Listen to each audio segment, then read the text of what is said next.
शीघ्र भगवत प्राप्ति कैसे हो। परम श्रद्धेय स्वामी राम सुखदास जी कहते हैं, साधकों के सम्मुख दो बातें विशेष रूप से आती हैं, एक संसार की और दूसरी परमात्मा की।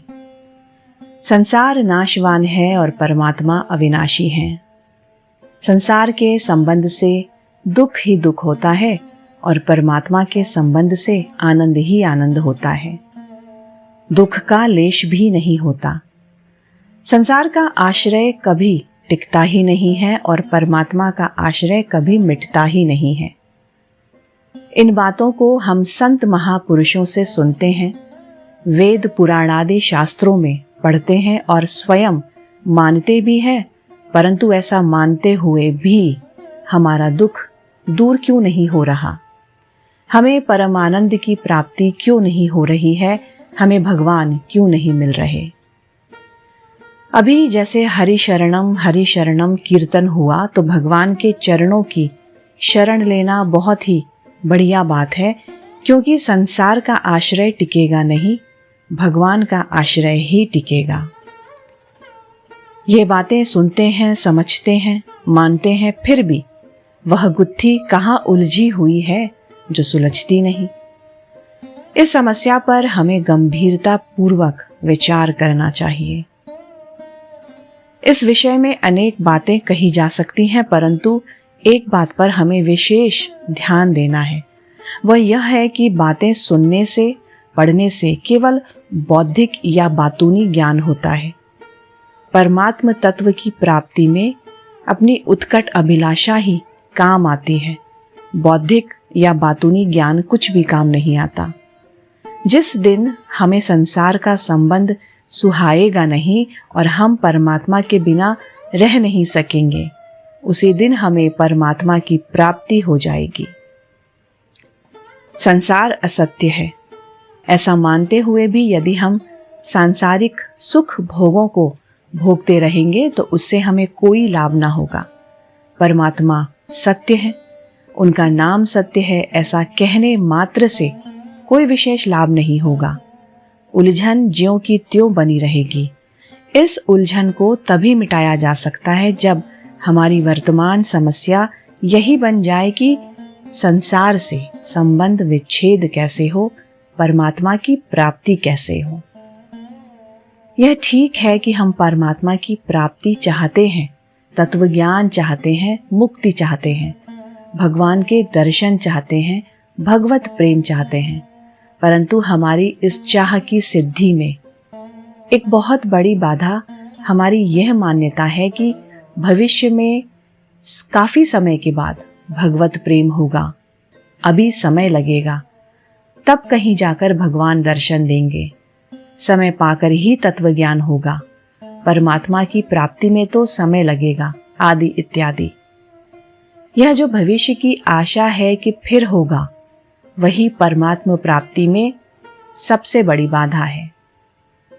सांसारिक पदार्थों की प्राप्ति के लिए तो भविष्य की आशा करना उचित है, क्योंकि सांसारिक पदार्थ सदा सब जगह विद्यमान नहीं है, परंतु सच्चिदानंद परमात्मा तो संपूर्ण देश, काल, वस्तु और व्यक्ति में विद्यमान है। उनकी प्राप्ति में भविष्य का क्या काम? इस तथ्य की ओर प्रायः साधकों का ध्यान नहीं जाता। वे यही मान बैठे हैं कि इतना साधन करेंगे, इतना नाम जप करेंगे, ऐसी ऐसी वृत्तियां बनेंगी, इतना अंतःकरण शुद्ध होगा, इतना वैराग्य होगा, भगवान में इतना प्रेम होगा, ऐसी अवस्था होगी, ऐसी योग्यता होगी, तब कहीं परमात्मा की प्राप्ति होगी।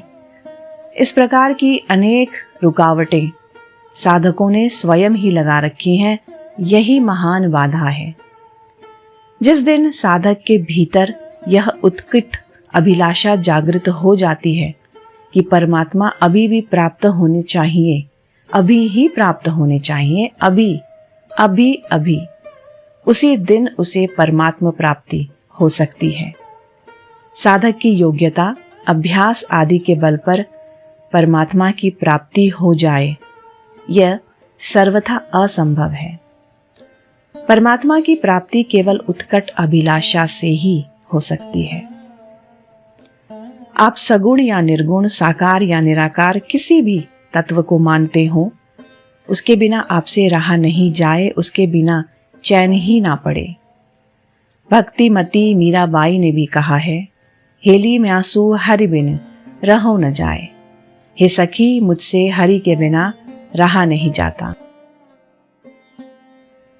निर्गुण उपासकों ने भी यही कहा है, दिन नहीं भूख नहीं, रैन नहीं नाहि निद्रा, छिन छिन व्याकुल होत हिया, चितवन मोरी तुमसे लागी पिया। तत्व की प्राप्ति के बिना दिन में भूख नहीं लगती और रात में नींद नहीं आती। आप कैसे मिलें, क्या करूं? हृदय में क्षण क्षण व्याकुलता बढ़ रही है, उसे छोड़कर और कुछ सुहाता ही नहीं। संतों ने भी कहा है, नारायण हरि लगन में ये पांचों ना सुहात, विषय भोग निद्रा हंसी जगत प्रीति बहुबात। ये विषय भोगादि पांचों चीजें जिस दिन सुहाएंगी नहीं, अपितु कड़वी अर्थात बुरी लगेंगी। भगवान का वियोग सहा नहीं जाएगा, उसी दिन प्रभु मिल जाएंगे। इतने प्यारे भगवान, इतने प्रियतम परमात्मा, जिनके समान कोई प्यारा हुआ नहीं है, ना होगा और ना ही है, ना हो सकता है। ऐसे अपने प्यारे प्रभु के वियोग में हम दिन बिता रहे हैं। उनके मिले बिना ही हम सुख से रह रहे हैं। भगवान कहते हैं, इतने से ही काम चलाओ, और की जरूरत नहीं, इसलिए चाह पूरी नहीं करते। परंतु जो भगवान के लिए दुखी हो जाएगा, उसका दुख भगवान से सहा नहीं जाएगा। उनके मिले बिना ही हम नींद लेते हैं, आराम करते हैं। बड़ा काला दिन है। इस प्रकार यदि उस प्रभु के बिना क्षण क्षण में महान दुख होने लगे, प्राण छटपटाने लगे, तो भगवान उसे उसी समय मिल जाएंगे। उनके मिलने में देरी नहीं होगी। भक्त का भगवत प्राप्ति विषयक दुख वे सह नहीं सकते, वे कृपा के समुद्र हैं। फिर भी संसार दुखी है ना। संसार तो सुख के लिए ही दुखी हो रहा है। इसे दुख चाहिए, इसे आफत और चाहिए, धन और चाहिए, बेटा पोता और चाहिए। भगवान के लिए अगर दुखी हो जाए तो वे तुरंत आ जाएंगे। इसके लिए भीतर एकमात्र यही लगन पैदा हो जाए कि भगवान के दर्शन कैसे हों, भगवान कैसे मिले, क्या करूं, कहाँ जाऊं, ऐसी छटपटाहट तो लगे। भगवान प्राणी मात्र का आकर्षण कर रहे हैं, उन्हें खींच रहे हैं, इसीलिए उन्हें कृष्ण कहते हैं। प्राणी जिस अवस्था या परिस्थिति में रहता है, उसमें भगवान उसे टिकने नहीं देते, यही उनका खींचना है। यह भगवान का बुलावा है कि मेरे पास आओ। गीता में भी श्री कृष्ण कहते हैं, हे अर्जुन, ब्रह्मलोक पर्यंत सब लोग पुनरावर्ती अर्थात जिनको प्राप्त होकर पीछे संसार में आना पड़े ऐसे हैं, परंतु हे कौन्तेय, मुझको प्राप्त होकर पुनर्जन्म नहीं होता। तात्पर्य यह है कि भगवान प्राप्ति के बिना मनुष्य कहीं भी टिकता नहीं है और बारंबार संसार में ही घूमता रहता है।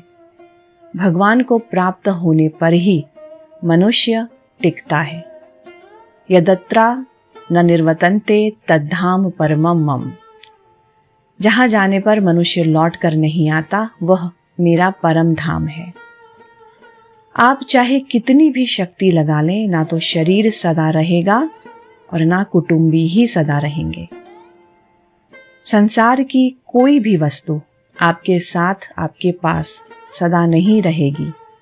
कारण यही है कि भगवान निरंतर आपको खींच रहे हैं। ये उनकी हम पर महान कृपा है। अतएव यदि आप संसार से विमुख हो जाओगे तो भगवत प्राप्ति हो जाएगी और आप सदा के लिए सुखी हो जाओगे।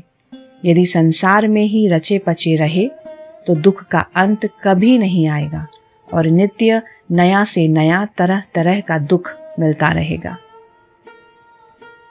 ये बड़े दुख की बात है कि लोग भगवान और संत महात्माओं से भी सांसारिक सुख मांगते हैं। दान पुण्यादि करके भी बदले में सांसारिक भोग चाहते हैं। परमात्म तत्व को बेचकर बदले में महान दुखों के जाल रूप संसार को खरीद लेते हैं। ये महान कलंक की बात है। गोस्वामी तुलसीदास जी कहते हैं, एही तनकर फल विषय न भाई, स्वर्गौ स्वल्प अंत दुखदाई। नर तनु पाई विषय मन देही, पलटि सुधाते सठ विष लेही। मानस। मूर्ख लोग अमृत को देकर बदले में जहर ले लेते हैं। परमात्म प्राप्ति के लिए मिले हुए इस मनुष्य शरीर में नाशवान सांसारिक पदार्थों की मांग का रहना बड़ी लज्जा की बात है। यदि आप कहें कि इस मांग के बिना हमसे रहा नहीं जाता, तो आप आर्त होकर भगवान से प्रार्थना करें कि हे प्रभु, यह भोग पदार्थों की मांग हमसे मिटती नहीं है, अतएव आप ही इसे मिटाओ। यदि आपकी यह प्रार्थना सच्ची होगी तो भगवान अवश्य मिटा देंगे। परंतु आप तो भोग पदार्थों में और उसकी मांग में रस लेते हैं, उनमें प्रसन्न होते हैं, आपकी मिटाने की इच्छा ही नहीं है, फिर मांग मिटे कैसे? भगवान के समान कोई भी नहीं है। अर्जुन भगवान से कहते हैं कि हे अनुपम प्रभाव वाले प्रभु, तीनों लोकों में आपके समान भी दूसरा कोई नहीं, फिर अधिक तो कैसे हो सकता है? ऐसे सर्वोपरि भगवान को प्राप्त करने के लिए हमारे भीतर उत्कट अभिलाषा होनी चाहिए। वे कितने मधुर हैं जब वे हाथों में बंसी लेकर त्रिभंगी रूपी खड़े होते हैं तो कितने प्यारे लगते हैं। उनमें कितना आकर्षण है, कितनी प्रियता है। साधक यदि थोड़ा भी उनका ध्यान करे तो विहल हो जाए, उसकी वृत्ति संसार की तरफ जा ही ना सके। उस नंद कुमार में इतना आकर्षण है कि एक बार उसके दृष्टिगोचर होने पर फिर ब्रह्म विचार करने की शक्ति ही नहीं रहती। ऐसे प्रभु के रहते हुए हम नाशवान एवं दुख देने वाले सांसारिक पदार्थों में फंसे हुए हैं, और फंस ही नहीं रहे हैं, उसकी मांग भी कर रहे हैं। मान बढ़ाई, आराम, निरोगता, सुख सुविधा, धन संपत्ति आदि अनेक प्रकार के भोग्य पदार्थों को चाहते हैं। ये बड़ी भारी बाधा है। यदि भगवत प्राप्ति की उत्कट अभिलाषा जागृत ना भी हो तो भी आप घबराएं नहीं। भगवान गीता में कहते हैं, व्यवसायत्मिका बुद्धि रेकेह, निश्चयात्मिकता बुद्धि एक ही होती है। अतएव आप वही दृढ़ निश्चय कर लें कि हम तो एक भगवान की तरफ ही चलेंगे। यदि केवल भगवान की तरफ चलने की इस अभिलाषा को ही विचार पूर्वक जागृत रखा जाए तो यह अभिलाषा अपने आप उत्कट हो जाएगी। इसका कारण यह है कि प्रभु की अभिलाषा सही है और संसार की अभिलाषा गलत है। हम भी अविनाशी हैं, परमात्मा भी अविनाशी है, और परमात्मा की प्राप्ति की अभिलाषा भी अविनाशी है। परंतु संसार और संसार की अभिलाषा दोनों ही नाशवान हैं। परमात्मा विषयक अभिलाषा यदि थोड़ी सी भी जागृत हो जाए तो यह बड़ा भारी काम करती है। अपने अपने इष्ट देव के स्वरूप का ध्यान करते हुए आप इसी समय से हे नाथ ऐसे पुकारते हुए शांत चुपचाप उनके चरणों में गिर जाएं। ऐसा मान लें कि हम उनके चरणों में ही पड़े हैं और सदा उनके चरणों में ही पड़े रहना है।